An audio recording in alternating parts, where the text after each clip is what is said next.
In the winter of 2023, I watched Steven Universe, the movie, and Future for the first time, and I loved it. This has quickly become my favorite TV show ever. There's quite a lot to talk about in this show, so join me as I go over why Steven Universe was great. We are the Crystal Gems. We'll always save the day. And if you think we can't, we'll always find a way. That's why the people of this world believe in garnets, amethyst, and pearl, and Steven! Let's not waste any time and get right into it. Super Watermelon Island brings back Malachite and unfuses her, which leads to a great episode between Lapis and Jasper, but not before Gem Drill resolves the cluster plot arc. Now, Lapis. This builds on what I talked about with Season 2's exploration into the questionable morality of the characters, since Lapis, at least right now, isn't really a great person, especially with how she treats Peridot, which feels pretty hypocritical. She got mad at Steven in Ocean Gem, but then gave him another chance and he was able to heal her cracked gem, but she immediately shuts out Peridot without a second thought. And yeah, Peridot did capture her and force her back to Earth, but it's pretty clear the vast majority of the emotions she's letting out on her were from being stuck with Jasper and also being stuck in the mirror. Peridot's main arc may have concluded when she called Yellow Diamond a clod and she was made an official member of the Crystal Gems, but she still continues to show growth across the series.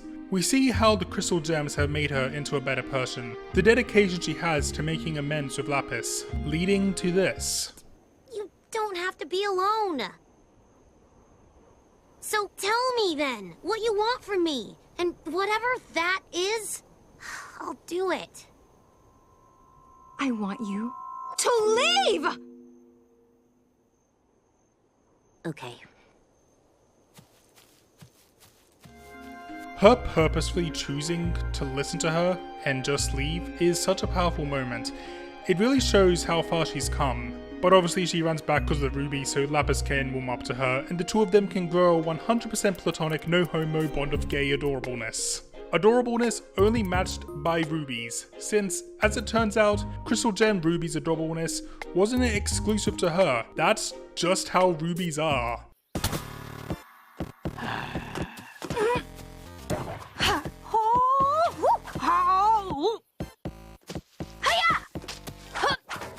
What a lovely planet! Wait, so we just get out and walk around? Now, where's the gem the scanner's locked onto? Let's fan out and search the area! And I have to mention this clip. Now, what you want to do is lead with your hips. Yeah, that's pretty good. Oh, let me show you again. Something about this is just so funny to me. It's like the exact same image. It's hysterical. I wish these rubies showed up more outside of this season, because all we really got was Navy coming back in one episode and Eyeball in two, one of which he spends the majority of it fused with Aquamarine. Like, what about Army, Leggy, and Doc? I want to see more of these silly billies. Anyway, let's return to Beach City, with more fun shenanigans. Steven Float is a great way to bring us back to Beach City after spending so much time at the barn. It's just a very chill story where the stakes aren't any higher than Steven may not be able to get a fresh donut. It also introduces us to a new power of his. But after that, we get into a lot more character-focused stuff, a lot surrounding the citizens of Beach City. Dropbeat Dad is a lovely story. I like how Yellowtail is a wonderful dad to Sour Cream. I didn't bring him up in part 1, but oh my god do I despise Marty. Like, he's probably the most hateable character in the entire show to me. This season also gifted us with the only full musical episode, Mr. Greg. I love it. I love when the show explores the relationships between Greg and the Gems besides Rose. And this isn't just about Greg and Pearl, but it also tells us more into how Pearl felt about Rose. It was kind of clear before, but it's now just 100% fact, you can't deny it, that she was in love with her. Now, since all but one of the songs this season are in this episode, I'm just gonna do the song ranking now instead of at the end like I have in the previous videos. So... I think I need a little change. I think I need a little change. I think I need a little change. I know a place that's always exciting. The shows and the sights and the lights that are blinding. Empire City. I'm talking Empire City. Hey, shake a leg. Hey, shake a leg. It's Mr. Gray. It's Mr. Gray. And he's here to spend his dough all over the town. He's got the bucks. I've got the bucks. It's all the luck. Bright sunny day, don't cost nothing. Light summer breeze, don't cost nothing. What do I do with all this money when the only thing I want is you? Singing a song don't cost nothing. Or was it palling around? Don't cost nothing. Getting it wrong. Don't cost nothing. I tried. I'm surprised you remembered any of it. What can I say? It's sketchy. You might not believe it. You might not believe it, but you got a lot in common. You really do. You both love me and I love both of you. It's over, isn't it? Isn't it?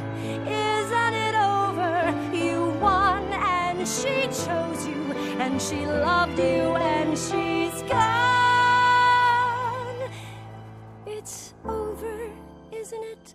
Why can't I move on? It's over, isn't it? Why can't I move on? Yeah, these are all amazing. It's over, isn't it? And both of you especially. This shot in particular, I just love. I always love when animators are able to make 2D animation feel 3D. Now let's get back to Beach City for more Peridot greatness. Too Short to Ride is probably my favourite episode of the season. 1, because we get more Peridot and her autistic silliness. Oh, Amethyst, what do you think? You look like a square. It's a rectangle. See who can eat the most chili dogs before we go on the tilt-a-whirl.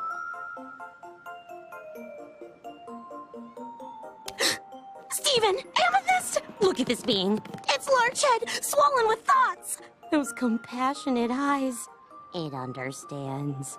And 2, for the dynamic between her and Amethyst. In Season 2, we got Too Far, an episode where Peridot had to learn to accept Amethyst for who she is, and that despite her physical weaknesses compared to other Amethysts, she is still just as competent as any other Quartz soldier in her own way. Now, Amethyst is returning that favor by helping Peridot come to that same mindset for herself. The Beach City stuff this season is honestly really fun. The real Lars is a nice character story, fleshing out more of Lars and Sadie's characters and the growth of their relationship. Stevonnie gets their first proper appearance since their debut, and continue to prove they're just incredibly epic. I also need Kevin to get his spine removed. Restaurant Wars and Kiki's Pizza Delivery Service are both really nice, fun, chill stories, the latter of which having a great message about, while it's great to help people, you should always remember to take care of yourself. Although sadly, that lesson didn't seem to stick with Steven, as we would later see in future.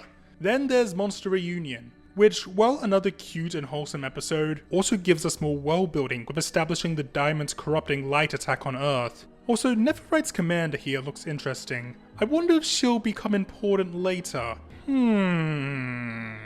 Now we get to Alone at Sea, which marks the return of Jasper. I really like how this episode handles the topic of toxic/abusive relationships. Lapis feeling like she misses Jasper despite the horrible treatment she received from her is a realistic thing that can happen. Now, seeing Greg the babysitter after Onion Friend and Maximum Capacity really makes me wish we got to see the dynamic between Greg, Vidalia, and Amethyst as a trio. It will also always be funny to me that Sour Cream has canonically met Rose Quartz. This one, despite being set in the past, feels like it should be alongside all the other Beach City focused episodes this season. So yeah, those last 2 episodes really should have been switched around, since the next few episodes focus on Jasper a lot.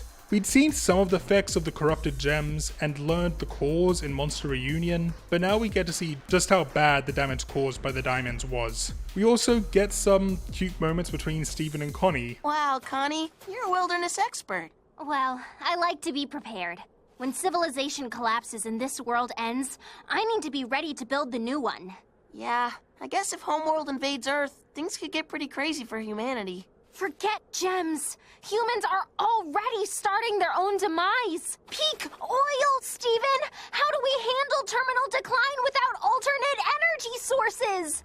And now we get to the arc between Amethyst and Jasper, which for some reason just has Bismuth plonked in the middle. I know Amethyst has her new form here, so maybe there was a behind the scenes thing that messed up the order, I don't know. I'm just gonna talk about Bismuth first because the pacing is really weird and doesn't feel right being right in the middle of this arc. It completely interrupts the flow. This is the first double-length episode of the show, and I enjoy it a lot. I think Bismuth is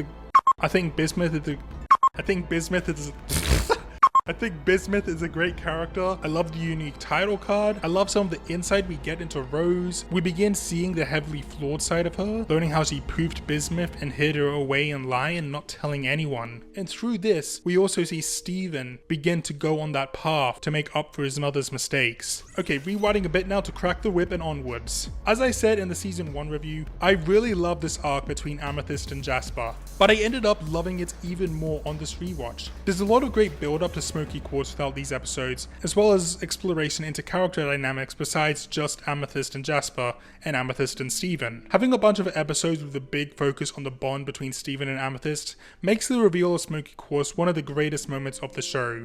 Also, yeah, Smoky Quartz, I love them. What a surprise! I love the fusion of the two characters with one of my favorite dynamics of the show. Their theme also goes really fucking hard.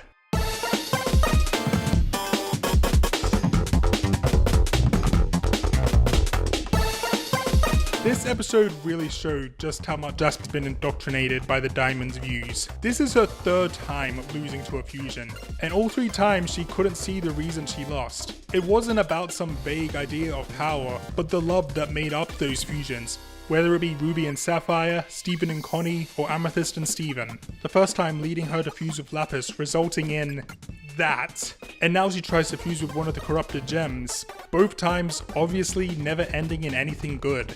I love that even after all this, after all she's done though, Steven still wants to help her, even if there ends up being nothing he can do until the end of season 5. I also really love how Lapis and especially Peridot are used in these episodes. I love seeing how their totally platonic relationship has grown, how they have been expressing themselves through art. Art? That sounds ridiculous. I've been calling it Meat Morp. Sorry, Meat Morp. That's honestly a much better name. Back in Same Old World, Steven helped show Lapis why Earth is great on a large scale. But now we get to see how Peridot has introduced her to the more simple pleasures of Earth life, like TV, that we saw her grow attached to in Log Date 7152. They're also very, very funny. Just 1 second. I want to check and make sure Lapis is okay. Hey, Lapis, are you okay? Yeah, Are you sure? yeah, I'm leaving, but I'll be back. okay. Do you need anything? No. What season is that? 3. Peridot, let's go. Okay, yeah, business time. You know what to do with this. But there are 2 things I really, really love about them when it comes to this specific story arc. The first is this. 1, 2, 3, and... Well, that's as far as I practiced that. Why don't you try one thing at a time? We can try it together. Yeah. Isn't this great? No. Peridot trying to play all the music herself and it not working out, and then Lapis coming up with the idea for them to both play the music together, is a nice subtle way of foreshadowing the end of the next episode, where Amethyst is only able to beat Jasper when she stops trying to do it all herself and lets Steven help her. And fusion really is a lot like music. Different instruments have their own unique sound when played by themselves, but putting them together can create something completely different. Ingredients in harmony, we mix together perfectly. Come on and share this gem with me. And that's really what fusion is also like. 2 different gems are their complete own selves, but when they fuse, they become something even more. And the second thing I really love is the dynamic between Peridot and Amethyst. Like in Too Short to Ride, I really love seeing how they feel about each other since Too Far. In that episode, Peridot really wasn't thinking about whether what she was saying would hurt Amethyst's feelings, but now we see Peridot making a clear effort to uplift her, even after seeing the objective quality of Jasper's hole in the beta kindergarten. Also, I said this in the last video, but I don't like Amethyst's new design. It's my least favorite design of any of the main characters. White does not suit her at all. But now we reach the 2-part finale, Back to the Moon and Bubbled. I don't have that much to say about it, but going back to what I said about Bismuth, I really love this new exploration into who Rose was and her flaws. And I feel it hits harder after that episode started exploring this topic. And it's also very interesting that Bismuth clearly established Rose's view on shattering gems. At first, you may think her shattering pink was just a character shift, but in retrospective, it's a little hint that she never shattered pink. But it doesn't hint towards the big reveal that Rose herself was pink. I really love the atmosphere in Bubbled. It's pretty much just a long conversation between Steven and Eyeball in mostly silence. I think it's a really great way to end this character-driven season, and that lack of music throughout the episode makes the use of Love Like You playing at the end super impactful.